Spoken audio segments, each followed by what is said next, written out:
రోహిత్ శర్మ ఇంకా విరాట్ కోహ్లీ. వీళ్ళిద్దరూ కలిసి ఆడి ఇండియాని గెలిపించారు. మంచి పార్ట్నర్‌షిప్ తెప్పించి ఇండియాని గెలిపించారు. ఒక క్రికెట్ ఫ్యాన్‌కి దీనికన్నా హ్యాపీ న్యూస్ అనేది ఇంకోటుండదేమో! అంటే అప్పుడెప్పుడో 2020లో వీళ్ళిద్దరి మధ్య పార్ట్నర్‌షిప్ వచ్చింది.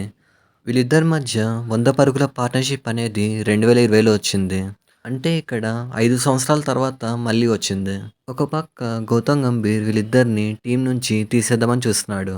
గౌతమ్ గంభీర్ ఇంకా అజిత్ అగర్కర్ వీళ్ళిద్దరూ రోహిత్ శర్మని ఇంకా విరాట్ కోహ్లీని వీళ్ళిద్దరిని తీసేద్దామని చాలా ట్రై చేస్తున్నారు. అయితే వాళ్ళిద్దరికీ రోహిత్ శర్మ ఇంకా విరాట్ కోహ్లీ అదిరిపోయే సమాధానం ఇచ్చారు. ఆస్ట్రేలియాతో జరిగిన మ్యాచ్లో రోహిత్ శర్మ ఇంకా విరాట్ కోహ్లీ వీళ్ళిద్దరు కలిసి రన్స్ కొడుతూ ఉంటే అక్కడేమో గౌతమ్ గంభీర్కి ముఖం మాడిపోతుంది. అయితే ఆస్ట్రేలియాతో జరిగిన మ్యాచ్లో రోహిత్ శర్మ బ్యాటింగ్ దగ్గరకు వచ్చేస్తే ఆస్ట్రేలియన్ బౌలర్స్ అయితే రోహిత్ శర్మని టార్గెట్ చేశారు. రోహిత్ శర్మని ఎలా అయినా తొందరగా వచ్చేద్దామని టార్గెట్ చేశారు. కానీ వర్కౌట్ అవ్వలేదు. అలాగే ఆస్ట్రేలియన్ కెప్టెన్ మిచెల్ మార్ష్ ఉన్నాడు కదా! మిచెల్ మార్ష్ వచ్చేసి రోహిత్ శర్మ కోసం స్పెషల్ ఫీల్డింగ్‌ని సెటప్ చేశాడు. అయినా కూడా వర్కౌట్ అవ్వలేదు.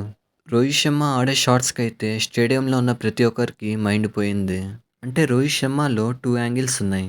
మాస్ బ్యాట్స్‌మెన్‌లా ఆడగలడు. అలాగే క్లాస్ బ్యాట్స్‌మెన్‌లా కూడా ఆడగలడు. రోహిత్ శర్మ సిక్సెస్ ఏవైతే ఉన్నాయో వాటి గురించి ఎంత మాట్లాడినా కూడా తక్కువే. ఇప్పుడు మనం చూసిన రోహిత్ శర్మ ఒక కొత్త రోహిత్ శర్మ అని చెప్పాలి.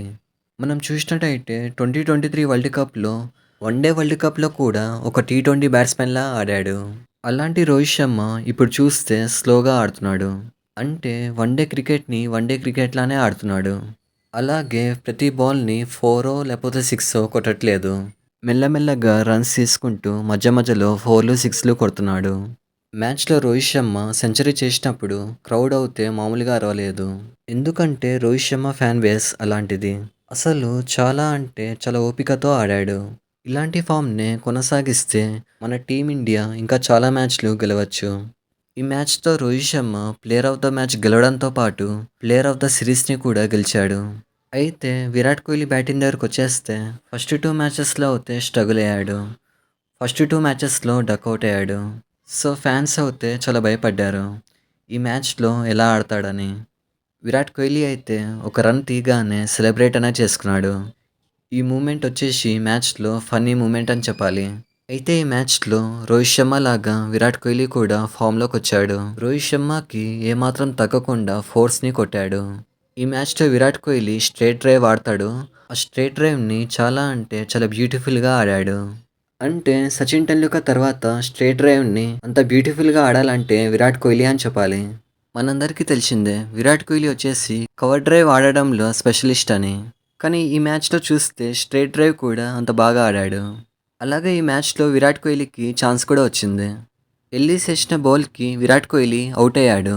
కానీ ఎంపైర్ మాత్రం విరాట్ కోహ్లీకి అనుకూలంగా నాటౌట్ ఇచ్చాడు. అంటే ఈ మ్యాచ్‌లో విరాట్ కోహ్లీకి లక్ ఉందని చెప్పొచ్చు. విరాట్ కోహ్లీకి లక్ అనేది కలిసి రావడంతో మంచి స్కోర్‌ని కొట్టాడు.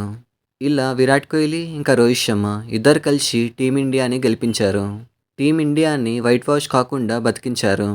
ఈ మ్యాచ్‌లో కానీ లేకపోతే ఈ సిరీస్ మొత్తంలో కానీ టీమిండియాకి ఎక్కువ రన్స్ తెచ్చిన ప్లేయర్స్ అంటే రోహిత్ శర్మ ఇంకా విరాట్ కోహ్లీయే. వీళ్ళిద్దరూ ఇంత బాగా ఆడటంతో గౌతమ్ గంభీర్‌కి ఇంకా అజిత్ అగర్కర్‌కి స్లిప్పర్ షాట్ కొట్టినట్టయింది. అంటే మన టీమిండియాని ఓడిపోకుండా గెలిపిస్తుందంటే వీళ్ళిద్దరే. అలాంటిది వీళ్ళిద్దరిని తీసేయాలని చూస్తున్నారు. సో, ఇప్పటినుంచైనా గౌతమ్ గంభీర్ టీమిండియా వచ్చేసి వీళ్ళిద్దరిపైన ఆధారపడి ఉందని తెలుసుకుంటే మంచిది. మీలో రోహిత్ శర్మ ఇంకా విరాట్ కోహ్లీ వీళ్ళిద్దరు ఫ్యాన్స్ ఉంటే మాత్రం కామెంట్ చేయండి. రోహిత్ శర్మ ఇంకా విరాట్ కోహ్లీ 2027 వరల్డ్ కప్ వరకు ఆడాలని కోరుకుందాం. సో, చూసారు కదా వీడియో. ఇలాంటి మరిన్ని వీడియోస్ కోసం లైక్ చేయండి, షేర్ చేయండి, సబ్స్క్రైబ్ చేయండి.